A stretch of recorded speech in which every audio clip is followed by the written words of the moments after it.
அந்த இடத்தில் ஒரு சிலர் பேசியது முழுக்க முழுக்க அரசியல்.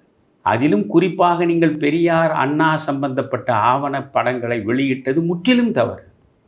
அப்படியென்றால் உங்கள் நோக்கம் முருக வழிபாடு இல்லை.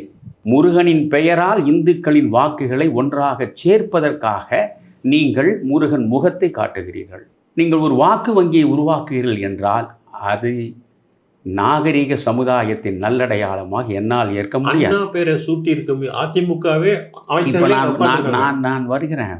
அதிமுக உட்கார்ந்தால் அதிமுகவினர் என்ன சொல்கிறார்கள், எங்களுக்கு தெரியாது, இது மாதிரி இவர்கள் செய்வார்கள் என்று தெரியாது. அரசியல் சாயமே இல்லாத மாநாடு இது.